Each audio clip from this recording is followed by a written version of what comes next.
अस्सलाम वालेकुम जी। अभी प्रोग्राम मैं देख रहा था टॉक शॉप और बड़ी खुशी हुई कि जियो ने जो उनसे ना उसको ले लिया। यानी कि एजाज सैयद साहब ने बताया कि आज के बाद ये टॉक शॉप जो है जियो की मिल्कियत है। और खोखर साहब पहले उसके गेस्ट हैं। बहुत ही ज़बरदस्त बात, बहुत ही खुशी हुई कि ये तरीक़ाकार भी जो उनसे ना रखना चाहिए। थोड़ी सी वुसअत होनी चाहिए चैनल्स के अंदर और हर वक्त एक ही चैनल पे एक ही स्क्रीन पे यानी कि सब कुछ नहीं आ सकता। लेकिन मुझे अफसोस इस बात का हुआ कि जो असल जो नीड है इस वक्त में वो है जो पाकिस्तान की सुप्रीम कोर्ट, हाई कोर्ट और दीगर कोर्ट्स के अंदर जो हो रहा था उसकी एक्सपर्टीज़ के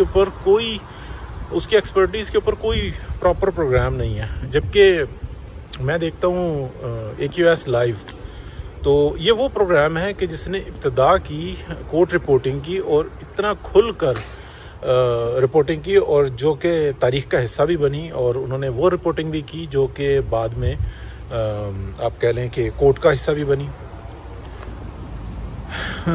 मुझे अफसोस इस बात का है, टू बी वेरी फ्रैंक, कि इतना ज़बरदस्त प्रोग्राम था, इसको जियो का हिस्सा बनना चाहिए था। उसकी बजाय जो ना मैं ये देख रहा हूँ कि टॉक शॉप इस तरह का प्रोग्राम है कि जो जियो की स्क्रीन पे कई एक प्रोग्राम नज़र आते हैं उस तरह के सियासी।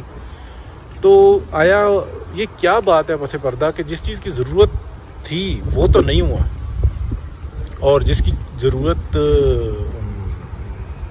नहीं थी चलें वो है, तो उसकी खुशी है, लेकिन अफसोस की बात है।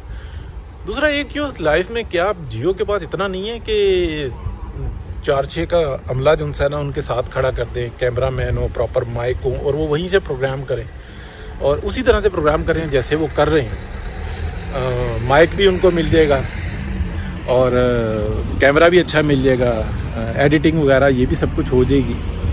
अफसोस की बात है, मुझे मतलब दुख भी हुआ, खुशी भी हुई, दोनों चीज़ें। मैं कतई तौर पे टॉक शॉप की जो है ना कारकर्दगी उससे खुश हूँ, लेकिन दूसरी तरफ